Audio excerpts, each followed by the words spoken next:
Assalamualaikum warahmatullahi wabarakatuh.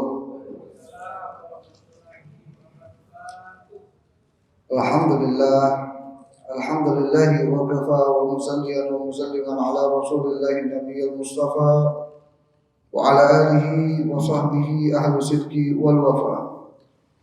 Asyhadu an la ilaha illallah wahdah la syarika lah wa asyhadu anna sayyidana wa nabiyana wa maulana Muhammad sallallahu alaihi wasallam abduhu wa rasuluh wa habibuhu wa safiyuhu wa khaliluh. Allahumma salli wa sallim wa karim wa azim wa barik wa majid ala sayyidina Muhammadin salatan takunu lana likulli usrin yusra ولكل هم فرجا ولكل داء دواء ولكل إصابة شفاء وعلى آله وصحبه وسلم أما بعد. نوينا التعلم والتعليم والإفادة والاستفادة والنفع والانتفاع والحث على تمسك بكتاب الله وسنة رسوله والدعوة إلى الهدى والدلالة على الخير وابتغاء وجه الله وثوابه وقربه. نسأل تعالى يفتح علينا فتوح العارفين ويفقهنا في الدين ويعلمنا علم التأويل ويهدينا سواء السبيل. Jai Sayyidul Mursalin walhamdulillahi rabbil alamin. Alhamdulillah, kita bersyukur kepada Allah Subhanahu wa taala karena berkat hidayah, berkat inayah dari Allah. Pada malam ini kita berkumpul. Pada malam ini kita dipilih oleh Allah menjadi hamba yang melaksanakan perintah Allah, menjadi hamba yang menunaikan perintah Allah, menjadi hamba yang taat kepada Allah, menjadi hamba yang beribadah kepada Allah, menjadi hamba yang melaksanakan untuk ingat kepada Allah, berzikir kepada Allah, dan menuntut ilmunya Allah, dan tidak lupa juga kita bersalawat kepada Nabi besar Muhammad sallallahu alaihi wasallam di tempat yang paling mulia yang ada di atas muka bumi. Nabi sallallahu alaihi wasallam bersabda, "Ahabbul biladi ilallahi masajiduha." Beliau sallallahu alaihi wasallam bersabda, "Ahabbul biladi ilallahi masajiduha." Tempat yang paling Allah cintai di atas muka bumi ialah masjid-masjidnya. Karena di masjid kita beribadah kepada Allah. Karena di masjid kita menyebut nama Allah. Karena di masjid kita memuliakan Allah. Karena di masjid kita mengagungkan Allah. Karena di masjid kita sholat, kita ngaji, kita beribadah kepada Allah. Dan insya Allah ketika cinta kepada suatu tempat, insya Allah pun akan cinta kepada orang yang berada di tempat tersebut. Insya Allah kita termasuk hamba-hamba yang dicintai oleh Allah Subhanahu wa taala. Amin Allahumma amin. Ahibba'il kiram, alhamdulillah, selain kita berada di tempat yang mulia, kita juga saat ini berada pada bulan yang mulia. Bulan yang Allah muliakan, dan Allah juga memuliakan orang yang memuliakannya. Yang mana kita sekarang berada di bulan Rajab. Bulan Rajab bulan yang mulia. Bulan Rajab bulan yang Allah muliakan. Sehingga Nabi sallallahu alaihi wasallam bersabda, "Rajab syahrullah." Bulan Rajab ini bulannya Allah. Wa Sya'ban syahri, dan bulan Sya'ban yaitu bulanku, yaitu bulannya Nabi Muhammad. Wa Ramadan syahrul ummati, dan bulan Ramadan bulan umatnya Nabi Muhammad. Bulanku, bulan umatku, kata Nabi sallallahu alaihi wasallam. Kenapa? Bulan Rajab Allah Subhanahu wa taala menisbatkan kepada dirinya, syahrullah. Nabi menisbatkan ini bulan kepada Allah. Karena di bulan Rajab kita dianjurkan untuk kembali kepada Allah. Karena di bulan Rajab kita dianjurkan untuk bertobat kepada Allah, beristighfar kepada Allah, taubat kembali kepada Allah, minta ampun kepada Allah. Kenapa? Karena orang yang di bulan Rajabnya rajin beribadah, insya Allah nanti ketika bulan Sya'ban, karena di bulan Rajabnya dia rajin ibadah, Allah akan berikan anugerah kepada diri dia sehingga di bulan Sya'ban pun dia menjadi orang beribadah kepada Allah. Di sini dikatakan man qama bi hurmati Rajab wafaqahu Allahu lil qiyam bi hurmati Sya'ban. Barang siapa yang di bulan Rajabnya menghormati bulan Rajab dengan beribadah kepada Allah, takwa kepada Allah, taat kepada Allah, maka Allah akan berikan anugerah kepada dirinya sehingga ketika datang bulan Sya'ban dia pun menjadi orang yang taat beribadah kepada Allah. Dikatakan lagi wa man qama bi hurmati Sya'ban wafaqahu Allahu lil qiyam bi hurmati Ramadan. Barang siapa yang beribadah di bulan Sya'ban, bulan Sya'ban dia hiasi dengan ibadah kepada Allah. Bulan Sya'ban dia hiasi untuk selalu berittiba, melakukan sunnah, bersalat kepada Rasulullah, maka wafaqahu Allah lil qiyam bi hurmati Ramadan. Allah akan berikan anugerah kepada diri dia sehingga datang bulan suci Ramadan dia menjadi hamba yang taat kepada Allah. Jadi kuncinya di bulan Rajab. Kalau di bulan Rajabnya kita rajin beribadah, insya Allah di sini di dalam kitab dikatakan kitab Tuhfatul Ashraf, Allah akan berikan anugerah kepada dia sehingga dia menjadi orang yang taat pula di bulan Sya'ban.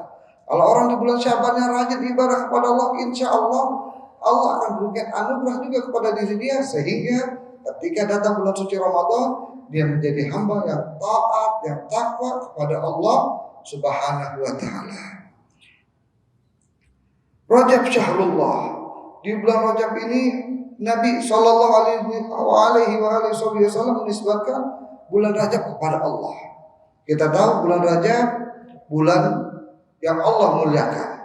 Yang mana Allah Subhanahu wa taala dalam Al-Qur'an berfirman, "Inna iddatash syuhur indallahi 12 syahra fi kitabillah yawma khalaqas samawati wal ardh minha arba'atun hurum dzalika dinul qayyim fala tadlimu fihinna anfusakum." Inna iddatash syuhur indallahi 12 syahra. Sesungguhnya bilangan bulan itu ada 12. Fi kitabillah yawma khalaqas samawati wal ardh minha arba'atun hurum. Dan di antara 12 bulan ini ada 4 bulan yang Allah hormati. Ada 4 bulan yang Allah muliakan. Dzalika dinul qayyim fala tadlimu fihinna anfusakum. Ini agamanya Allah, agama yang lurus, agama yang benar. Fala tadlimu fihinna anfusakum, dan janganlah kalian sesekali berbuat zalim kepada diri kalian sendiri. Minha arba'atun hurum, ini yang akan kita bahas. Minha arba'atun hurum. Dan di antara ada 12 bulan itu ada 4 bulan yang mulia. Bulan apa itu? Di antaranya situ ada bulan Dzulqa'dah, ada bulan Dzulhijjah, dan ada bulan Muharram, dan satu lagi yaitu bulan Rajab. Salah satu sadun wa wahidun fardun, kata ulama. 3 bulan yang dimuliakan oleh Allah itu berturut-turut.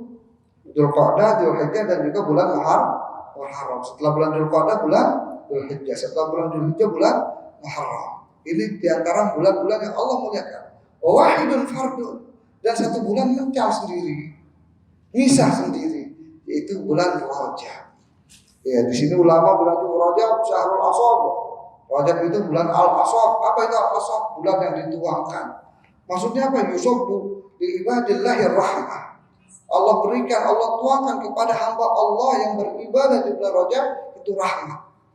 Jadi ketika kita beribadah di bulan Allah, di bulan Rajab ini Allah limpahkan kepada kita rahmat. Pertanyaannya, apakah ketika kita beribadah di bulan lain Allah tidak berikan rahmat? Jadi ini bulan yang mulia, ini bulan yang khusus dan juga dikhususkan oleh Allah. Baik di situ pahala, ganjaran pahala, dan juga di situ dosa. Dikatakan oleh Imam Qatadah di dalam kitab Tafsir Al-Baghawi, beliau mengatakan bahwasanya Allah Subhanahu wa taala akan melipat gandakan pahala bagi mereka yang melakukan ibadah di bulan Rajab dengan lipatan pahala yang amat sangat luar biasa. Karena ini bulan yang dimuliakan oleh Allah. Begitu juga sebaliknya. Dan Allah juga akan melipat gandakan dosa kepada orang-orang yang melakukan dosa, yang melakukan maksiat, yang melakukan perkara yang diharamkan oleh Allah, yang apabila dia lakukan di bulan yang dimuliakan oleh Allah. yaitu Asyurul Hurum. Asyurul Hurum itu ada bulan-bulan yang mulia. Tadi kita sudah tahu, yaitu bulan Dzulqa'dah, bulan Dzulhijjah, dan juga bulan Muharram, dan juga bulan Rajab. Ini 4 bulan yang dimuliakan oleh Allah. Allah yang berfirman dalam kitab suci Al-Quran, minha arba'atul hurum. Ada 4, di antara 12 bulan itu ada 4 bulan yang Allah muliakan. Dzalika dinul qayyim fala tadlimu fihinna anfusakum. Dan janganlah sekali-kali, kata Allah, di 4 bulan tersebut ini, di 12 bulan umumnya dan di 4 bulan khususnya, kalian berbuat zalim kepada diri kalian sendiri. Tayyib, kita telah mengetahui apabila kita mencuri berarti kita zalim kepada orang lain. Apabila kita menggosok, kita telah mencuri, telah zalim kepada orang lain. Apabila kita memfitnah, kita telah zalim kepada orang lain. Apabila kita telah memukul, kita telah zalim kepada orang lain. Terus apa maksudnya? Fala tadlimu fihinna anfusakum. Ayat yang Allah berikan, janganlah kalian berbuat zalim kepada diri kalian sendiri. Zalim menurut etimologi atau lugatan, zalim secara lugatan wad'u syai' fi ghairi mahallihi, meletakkan sesuatu bukan pada tempatnya. Wad'u syai'in fi ghairi mahallihi, meletakkan sesuatu bukan pada tempatnya. Baik, Allah Subhanahu wa taala di dalam Al-Qur'an juga berfirman, "Wa ma khalaqtul jinna wal insa illa liya'budun." Tidaklah aku ciptakan jin dan juga manusia kecuali untuk menyembah Allah.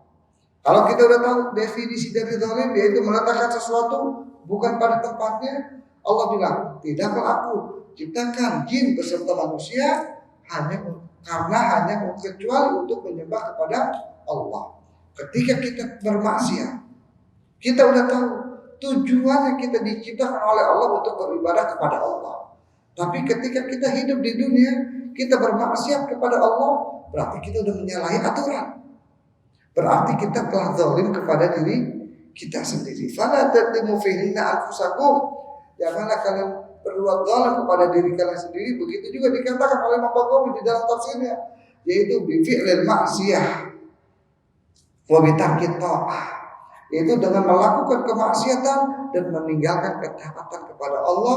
Kalau kita telah melakukan maksiat dan kita telah meninggalkan ketaatan kepada Allah, berarti kita telah zalim kepada diri kita sendiri. Na'udzubillah min dzalik. Wa Sya'ban syahr. Rajab syahrullah wa Sya'ban syahr. Rajab bulannya Allah, kata Nabi sallallahu alaihi wasallam dalam sabdanya. Wa Sya'ban syahri, dan Sya'ban bulan aku, kata Nabi.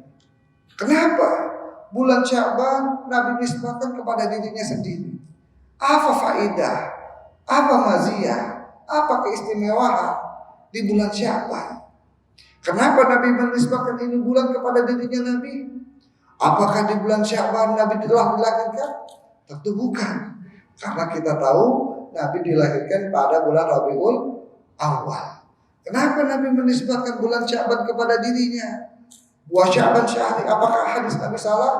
Apakah Nabi lupa mengingat hari lahirnya? Wallahi tidak. Terus kenapa? Ada apa? Kemuliaan apa yang terdapat di bulan Sya'ban sehingga Nabi menisbahkan ini bulan kepada dirinya Nabi besar Muhammad sallallahu alaihi wasallam? Wa Sya'ban syahri, dan Sya'ban adalah bulan aku, karena Nabi di antara sebab Nabi menisbahkan ini bulan kepada diri Nabi, karena di bulan Sya'ban turun ayat yang mana ini ayat memuliakan Nabi sallallahu alaihi wasallam. Ayat apa yang turun ketika di bulan Sya'ban sehingga Nabi menisbahkan ini bulan kepada dirinya? Di malam nisfu Sya'ban, di pertengahan bulan Sya'ban, turun ayat sholawat. Allah Subhanahu wa taala berfirman, "Innallaha wa malaikatahu yusholluna 'alan nabi. Ya ayyuhalladzina amanu shallu 'alaihi wa sallimu taslima. Allahumma shalli wa sallim wa barik 'alaihi wa 'ala alihi." Ini ayat salawat. Ayat salawat ini Allah turunkan di bulan Sya'ban sehingga Nabi Muhammad menisbahkan ini bulan Sya'ban kepada dirinya, karena di bulan Sya'ban turun ayat yang memerintahkan Allah kepada umatnya Nabi untuk bersolawat kepada Nabi Muhammad sallallahu alaihi wasallam. Wa Ramadan syahrul ummati, dan bulan Ramadan bulannya umatku. Kenapa di bulan suci Ramadan dinisbatkan ini bulan kepada umatnya Nabi Muhammad? Karena di bulan syahrul Ramadan ini diturunkan Al-Quran, yang mana Al-Quran ini pedoman untuk umatnya Nabi Muhammad. Jadi apabila kita mengaku umatnya Nabi Muhammad, kita harus mengikuti buku pedoman kita. Ayat Al-Quran diturunkan kepada Allah untuk umatnya Nabi Muhammad. Syahrul Ramadan alladzi unzila fihi al-Quran hudan linnas wa bayyinatin minal huda wal furqan. Ini bulan suci Ramadan, yang mana di bulan suci Ramadan diturunkan Al-Quran hudan linnas, yang mana ini Al-Quran bisa menjadi sebab kita mendapatkan hidayah daripada Allah Subhanahu wa taala. Wa bayyinatin minal huda wal furqan. Dan apabila kita kembali kepada Al-Quran, maka kita akan mengetahui mana yang hak, mana yang batil, mana yang benar, mana yang salah, mana yang halal, mana yang haram. Makanya dalam aspek kehidupan kita, ketika kita melakukan aktivitas, apa yang kita mau lakukan, lihat dalam Al-Quran benar atau tidak, sesuai tidak dengan aturan Al-Quran. Jangan kita ikutin ego kita, jangan kita ikutin hawa nafsu kita. Kita harus mengikuti Al-Quran, yang mana Al-Quran diturunkan oleh Allah untuk menjadi pedoman bagi umat yang Nabi besar Muhammad sallallahu alaihi wasallam. Ini hadis Nabi sallallahu alaihi wasallam. Warada fil hadis, dan ada juga di dalam hadis, fadlur Rajab ala sa'iril syuhur kafadil Quran ala sa'iril kalam. Kata Nabi, keutamaan bulan Rajab atas seluruh bulan itu seperti keutamaan Al-Quran dari seluruh keutamaan kalam, yaitu perkataan. Jadi mana yang lebih utama? Al-Quran, kalam Allah, perkataan Allah, atau kalam selain perkataan Allah? Tentu kalamullah lebih a'zam, tentu kalamullah afdal, tentu kalam Allah lebih utama, lebih mulia. Jadi kata Nabi, fadilah keutamaan bulan Rajab dengan bulan selainnya, yaitu seperti keutamaan Al-Quran dengan kalam-kalam, omongan-omongan selain Al-Quran, selain keomongan firman Allah Subhanahu wa taala. Wa fadlu Sya'ban ala sa'iri syuhur kafadli ala sa'iril anbiya. Kata Nabi juga, wa fadlu Sya'ban ala sa'iri syuhur, dan keutamaan bulan Sya'ban atas seluruh bulan, kafadli, itu sebagaimana keutamaanku, kata Nabi, ala sa'iril anbiya, atas seluruh para nabi. Jadi Nabi kita ini Nabi yang termulia, Nabi kita Nabi yang teragung, Nabi kita Nabi yang paling utama. Walaupun Nabi kita diutus di akhir, tapi nanti Nabi yang pertama kali masuk surga yaitu Nabi besar Muhammad. Ada Muhammaduna tahta liwa'i yaumil qiyamah, kata Nabi, wala faqr. Nabi Adam dan Nabi setelah Nabi Adam tahta liwa'i yaumil qiyamah, itu di bawah bendera Nabi Muhammad. Wala fakhr, dan aku tidak sombong, kata Nabi. Jadi merugi orang-orang yang mau ikut sama Nabi, merugi orang-orang yang mau taat sama Nabi, merugi orang-orang benci sama Nabi, merugi orang-orang yang merendahkan Nabi. Dia mau lari kemana? Di akhirat dia mau sama siapa? Mau ikut rombongan siapa? Nabi bilang Adam wa dunahu, Nabi Adam dan Nabi setelah Nabi Adam, tahta liwa'i yaumil qiyamah, itu di bawah rombonganku, di bawah benderaku di hari kiamat. Jadi jangan sampai ketika di hari kiamat kita bukan golongannya Nabi Muhammad SAW. Nabi Adam dan seluruh Nabi di bawah golongan Nabi, di bawah benderanya Nabi. Kalau kita benci sama Nabi, di bawah bendera siapa kita? Nabi yang lain, Adam Muhammad Dunah, Nabi Adam dan seluruh Nabi, orang-orang di bawah Nabi Adam, tahta liwa'i yaumil qiyamah, itu berada di bawah bendera namanya Nabi besar Muhammad sallallahu alaihi wasallam. Wa fadlu Ramadan ala sa'iri syuhur kafadlillahi ala khalqihi ajma'in. Dan terakhir Nabi sallallahu alaihi wasallam bersabda, wa fadlu Ramadan ala sa'iri syuhur, dan keutamaan bulan suci Ramadan ala sa'ir syuhur, atas seluruh bulan, kafadlillah ala khalqihi ajma'in, seperti keutamaan Allah terhadap hambanya, terhadap makhluknya. Tentu Allah lebih mulia daripada makhluknya, tentu Allah lebih afdal daripada makhluknya, tentu Allah lebih utama daripada makhluknya.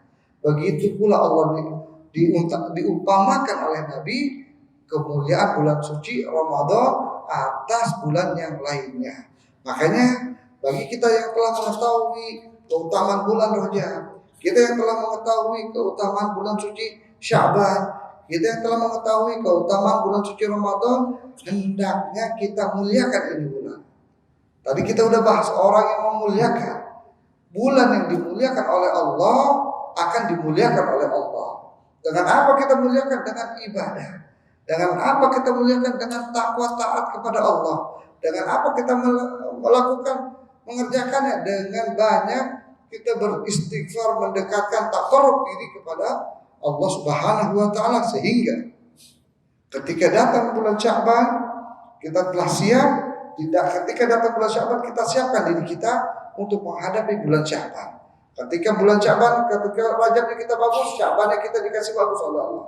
Ketika Sya'bannya kita bagus, insya Allah ketika datang bulan suci Ramadan, kita menjadi hamba yang taat takwa kepada Allah, sehingga ketika kita telah takwa taat kepada Allah, insya Allah kita akan dianugerahkan oleh Allah untuk mendapatkan malam Lailatul Qadar.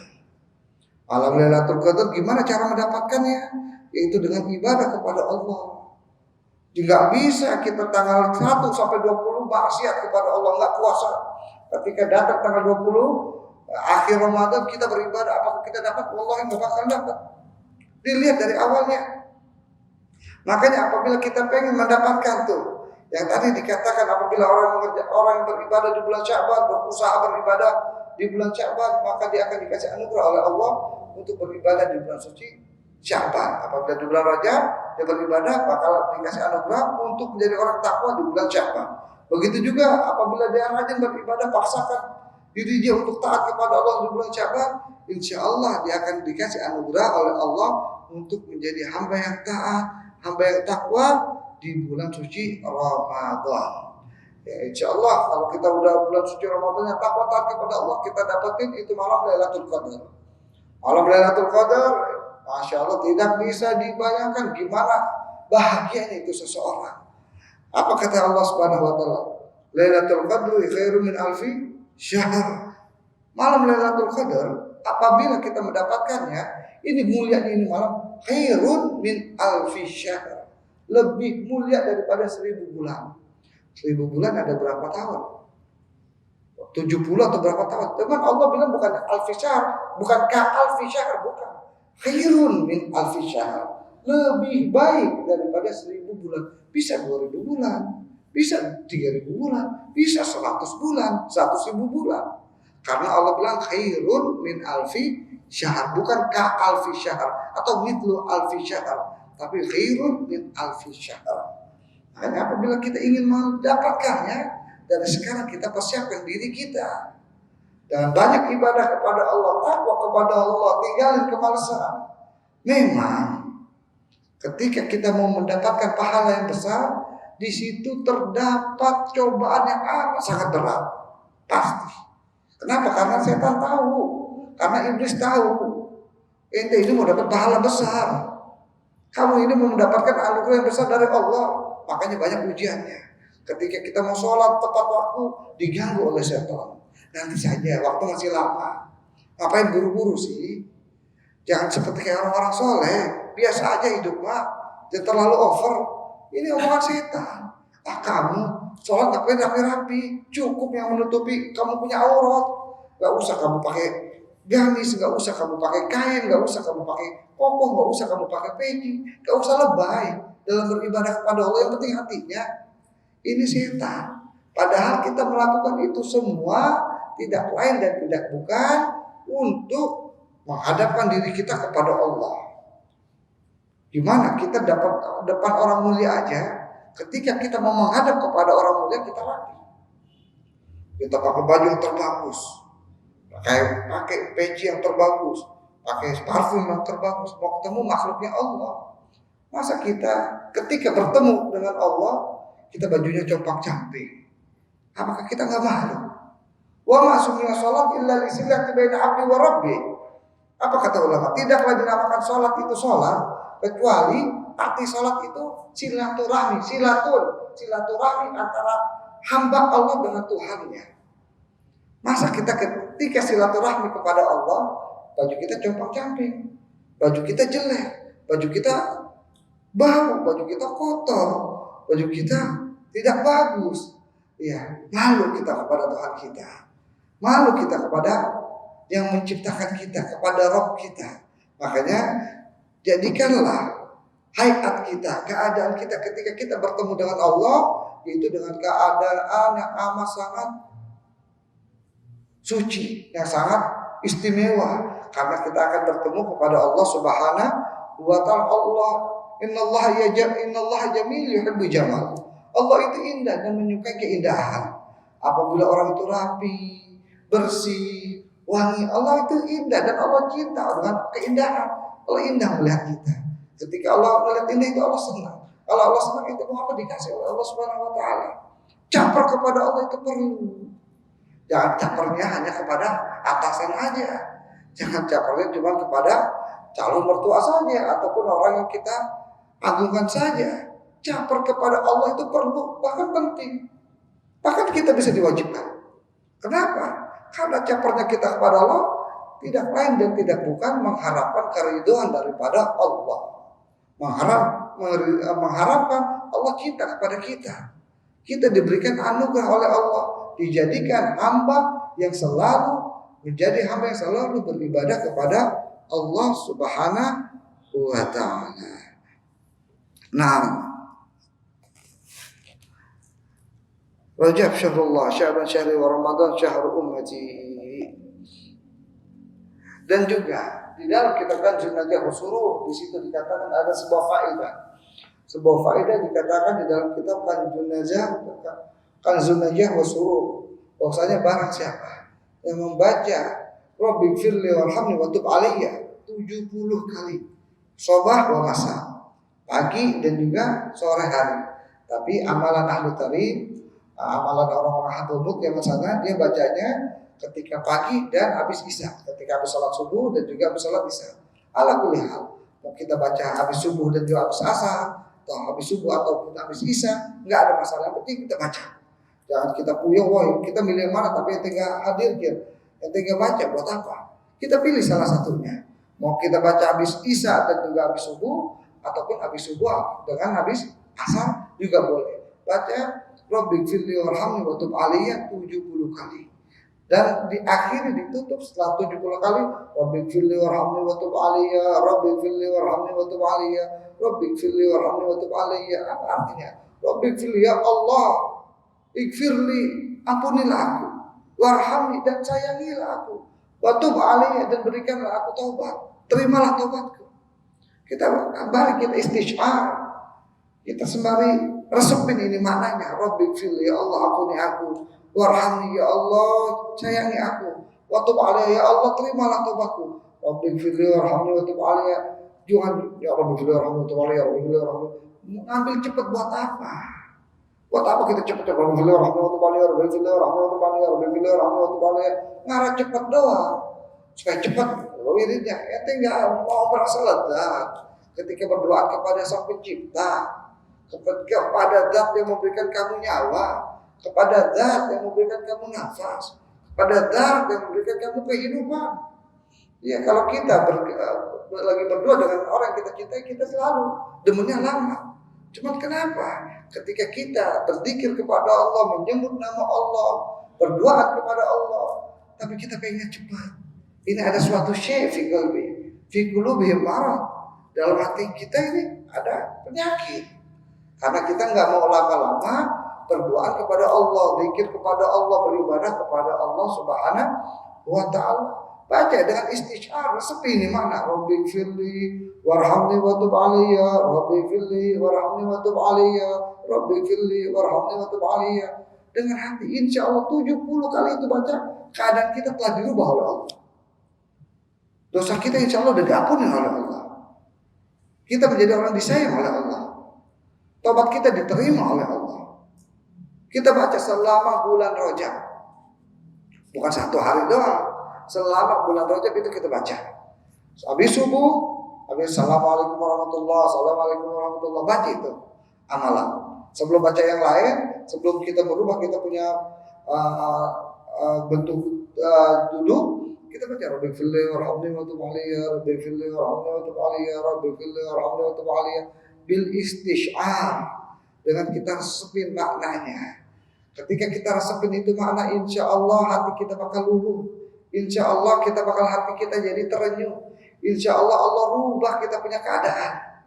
Ya, terus habis subuh dan juga habis asar ataupun habis sholat isya baca. Setelah itu baca kita 70 kali, baru kita tutup dengan baca Sayyidul Istighfar. Baca Sayyidul Istighfar. Apa itu Sayyidul Istighfar? Ini doa. Sayyidul Istighfar ini doa paling bagus ketika kita baca istighfar. Doa yang paling bagus ketika kita meminta ampun kepada Allah. Gimana doanya? Allahumma anta rabbi, la ilaha illa anta khalaqtani, wa ana 'abduka wa ana 'ala ahdika wa 'adika mastata'tu, wa a'udzu bika min syarri ma sana'tu, abu'u laka bi ni'matika 'alayya wa abu'u bi dhanbi faghfir li fa innahu la yaghfiru dzunuba illa anta. Allahumma anta rabbi, ya Allah, Engkau adalah Tuhanku ya Allah. La ilaha illa anta, tidak ada Tuhan selainmu ya Allah. Khalaqtani, Kaulah Tuhan yang menciptakan diriku. Wa ana 'abduk, dan aku ini hamba-Mu ya Allah. Wa ana 'ala ahdika wa wa'dika mastata'tu, aku ini berada dalam perjanjian-Mu. Aku ini diciptakan untuk menyembah-Mu, mastata'tu, tapi aku tidak apa daya ya Allah. Aku selalu dikuasai hawa nafsu. Aku selalu melanggar perintah-Mu ya Allah. Wa a'udzu bika min syarri ma sana'tu, dan aku berlindung kepada-Mu ya Allah dari sesuatu yang buruk yang aku telah lakukan. Wa abu'u laka bi ni'matika 'alayya, dan aku akui ya Allah, seluruh nikmat yang aku punya itu dari-Mu. Lalu kebaikan yang aku punya itu hanya dari-Mu ya Allah. Wa abu'u bi dzambi, dan aku mengetahui dan aku i'tiraf nafsi, dan aku mengakui ya Allah dengan dosa-dosaku. Aku yang melakukan ya Allah.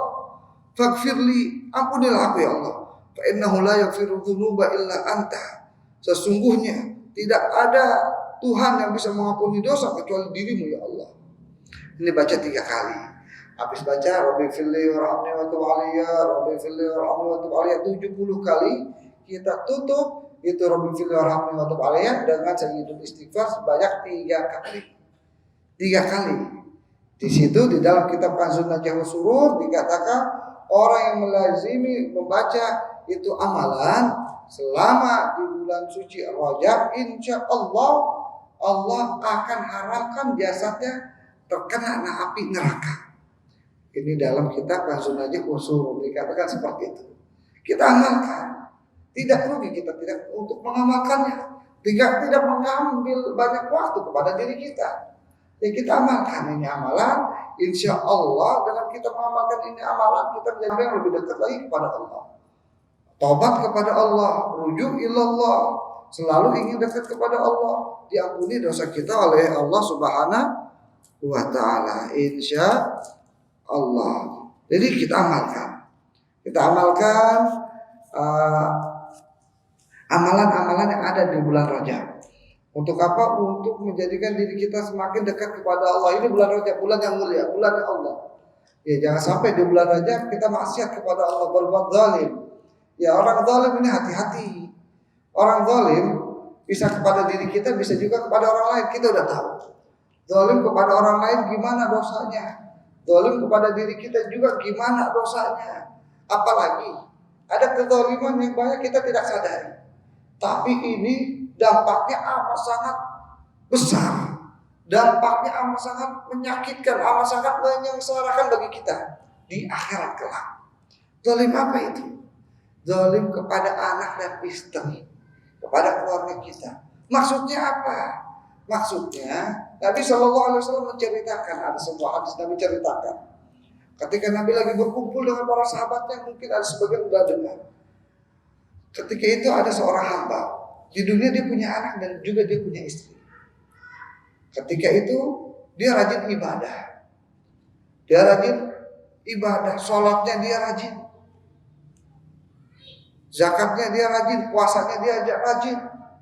Tapi amal ibadah yang dia lakukan, ini dia tidak perintahkan anak dan istrinya untuk mengamalkannya juga. Untuk dirinya saja. Bahkan dia tidak suruh ini istrinya untuk sholat.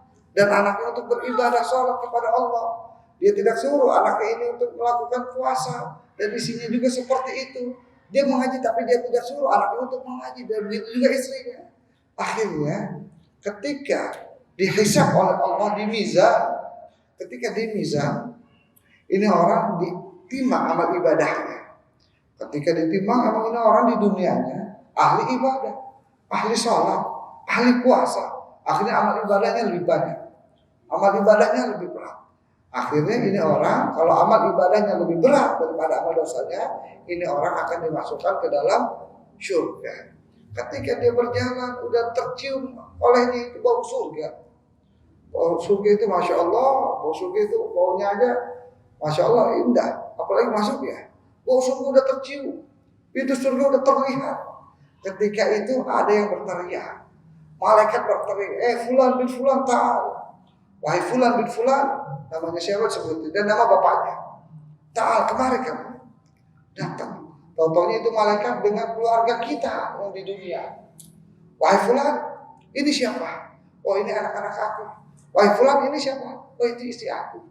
Wahai fulan, dia mengadukan kepada diriku untuk mengambil haknya kepada dirimu. Karena kamu tidak melakukan perintah Allah kepadanya. Maksudnya apa? Ini anak dan istrinya bilang apa? Ya Allah, ambilkan hak aku kepada ini orang zalim. Kenapa? Karena dia zalim kepada kami. Kenapa dia zalim kepada aku? Kata orang tuanya, aku telah memberikan kamu harta di dunia. Aku telah cukupi kamu punya makan. Aku cukupi kamu punya pendidikan. Aku cukupi kamu punya martabat dan juga yang lainnya. Harta kamu, rumah kamu, aku cukupi semuanya. Apa yang kamu minta lagi? Akhirnya dia bilang apa? Wahai fulan, itu dia di dunia, dia ibadah cuma tidak merintahkan kepada kami. Dia sholat tidak perintahkan kepada kami juga untuk sholat. Dia puasa tidak perintahkan juga kepada kami untuk puasa. Sehingga kami menjadi orang yang nggak tahu sholat, nggak tahu kewajiban sholat, nggak tahu ancaman orang yang meninggalkan sholat, nggak pernah berpuasa, tidak tahu fadilah puasa, dan tidak tahu ancaman orang-orang yang meninggalkan puasa, tidak baca Al-Quran, tidak tahu fadilah orang baca Al-Quran, tidak tahu ancaman bagi orang-orang yang meninggalkan baca Al-Quran. Kami tidak tahu sebab dia. Akhirnya mereka bingung. Akhirnya mereka kembali kepada Allah, melapor kepada Allah. Ya Allah, ada seorang hamba, dia ahli ibadah, dia ahli puasa, dia ahli zakat, tapi di dunia dia tidak pernah memerintahkan kepada anaknya, kepada istrinya untuk ibadah kepadamu, sholat kepadamu, puasa kepadamu, zakat untukmu. Harus apa yang aku lakukan? Dan sekarang anak istrinya minta haknya. Anak istrinya nggak mau masuk neraka kecuali bersama ini orang. Akhirnya apa kata Allah? Wahai malaikat, ambil itu bapak dan juga anak dan istrinya, masukin mereka kepada neraka, ke dalam neraka. Kenapa ya Allah? Karena itu bapak yang khianat. Kenapa bapak yang khianat? Karena anak dan istri itu amanat. Amanat yang aku berikan kepada dia untuk dia jaga, untuk dia didik, untuk dia perintahkan dalam beribadah kepadaku. Ketika dia tidak melakukan itu semua, amanat aku yang telah aku berikan, berarti dia orang yang khianat. Na'udzubillahi min dzalik. Banyak kita pikir kasihan lah. Udah biarin anak saya tidur subuh-subuh, kasihan. Masih ngantuk dia. Kalau kita tahu ente bukan kasihan, ente orang yang tega. Ente orang tega kepada anak ente. Ente membiarkan dia tidur ketika waktu sholat. Ente bukan orang yang sayang, justru ente orang jahat. Ketika kamu mendiamkan istri kamu untuk beribadah kepada Allah, untuk sholat, untuk ngaji, untuk zakat, untuk sedekah, ente biar untuk nggak ngaji, ente diamkan. Berarti bukan ente orang baik. Biarin si aku ini capek, dia habis kerja, dia nggak ada waktu, kasihan biarin dia istirahat. Ente bukan orang baik. Kita termasuk orang jahat, jahat kepada istri kita, jahat kepada anak kita, dan ente yang bakal rugi nanti di akhirat. Kita yang bakal rugi di akhirat, kita bakal dituntut sama anak dan istri kita. Walaupun dia udah kita kasih harta, walaupun dia telah kita kasih segalanya, harta, fulus, duit, rumah, apapun, itu udah berikan, itu nggak ada gunanya. Bahkan ini nih, sholat yang ente tidak perintahkan kepada anak dan istri, ini akan dituntut oleh Allah, oleh mereka di akhirat. Makanya kita nggak mau kasih sayang kita itu berbuah suatu yang amat sangat menyengsarakan bagi kita di akhirat kelak. Makanya orang tua yang baik ialah orang tua yang mendidik anaknya untuk beribadah kepada Allah. Orang tua yang baik ialah orang tua yang bisa menyuruh anaknya untuk taat kepada Allah. Orang tua yang baik ialah orang tua yang mendidik anaknya untuk sholat. Orang tua yang baik ialah orang tua yang mengajarkan anaknya untuk ngaji. Kalau orang tuanya nggak bisa ngaji, dia taruh anaknya ini kepada ustadz untuk belajar ngaji. Kenapa? Karena ada suatu cerita, anak yang bisa ngaji ini bisa memberikan anugerah pahala keringanan adab kepada orang tuanya. Pernah di dalam kitab juga disebutkan ada suatu perkampungan yang mana ketika itu ada seorang preman meninggal. Ketika ini preman meninggal, dia kerjanya minum khamr, minum minuman keras, dia kerjanya bermaksiat kepada Allah, berjudi kepada Allah, berzina dan amalan-amalan dosa yang lainnya dia lakukan. Ketika dia meninggal, dia meninggalkan istri dan juga anak yang masih kecil. Ketika dia meninggal, tidak heran apa yang terjadi, Allah adab dia sehingga sampai-sampai adab yang Allah berikan kepada dia di kubur itu, siksa kubur itu terdengar sampai alam nyata. Dia siksa di kubur, kita nggak dengerin. Tolong, aku lagi disiksa, ampun. Kita mendengar tangisan dia, derita dia, ratapan dia, kita mendengar.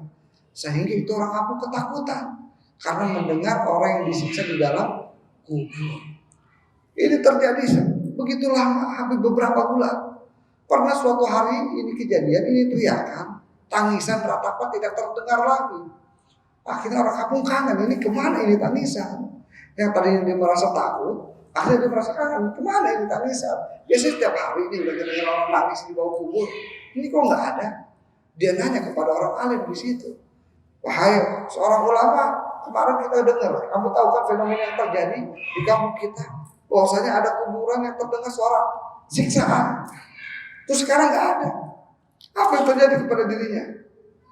Akhirnya itu orang soleh, ketika malam dia tertidur, dia melihat itu orang. Kebetulan dia juga dikatakan, wahai fulan bin fulan, apakah kamu yang kemarin diadab oleh Allah sehingga kami mendengar suara jeritanmu?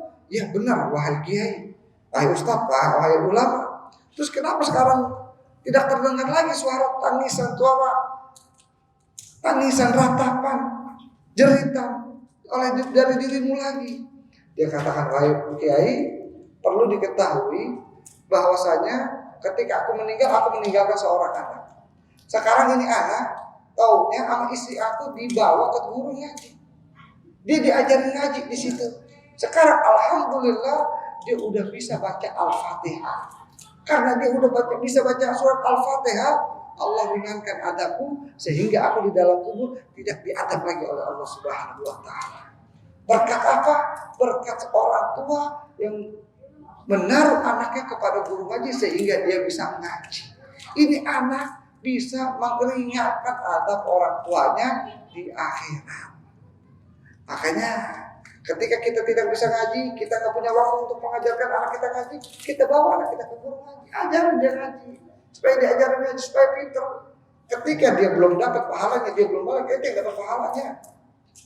Kita tahu, laisa alif lam harfun, walakin alif harfun, wal lam harfun, wa mim harfun. Wa kulli harfin asyara hasanat. Kata Nabi, bukan alif lam itu satu huruf, bukan. Alif satu huruf, lam satu huruf, dan mim satu huruf.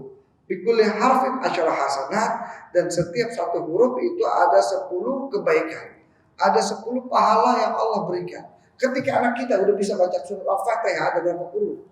Kita hitung. Udah kita huruf, kita kalikan 10. Iya, itu yang didapatkan pahalanya. Itu pahala kemana? pahala sebelum anak itu balik kepada orang tuanya. Dan semoga kita dijadikan oleh Allah Subhanahu wa taala hamba yang bertakwa kepada Allah, takwa taat kepada Allah, selalu beribadah kepada Allah, dan semoga kita menjadi hamba yang selalu dekat kepada Allah, melakukan apa perintah Allah, selalu dekat kepada Rasulullah, bersalawat kepada Rasulullah, mengikuti sunnah-sunnahnya Rasul sallallahu alaihi wasallam. Semoga kita Allah mubarik lana fi Rajab wa Sya'ban wa balighna Ramadan. Allah mubarik lana fi Rajab wa Sya'ban wa balighna Ramadan. Allah mubarik lana fi Rajab wa Sya'ban wa balighna Ramadan. Wa 'anna 'ala siyam wal qiyam wa qira'atil Qur'an wa hifdzil lisan wa hafadna min jami'id dhunub wal ma'asi wal munkarat wal atham. Sallallahu ala sayyidina Muhammadin nabiyil ummi wa ala alihi wasallam. Fadli subhana rabbika rabbil 'izzati 'amma yasifun. Salamun 'alal mursalin walhamdulillahi rabbil alamin. Wa assalamu alaikum warahmatullahi wabarakatuh.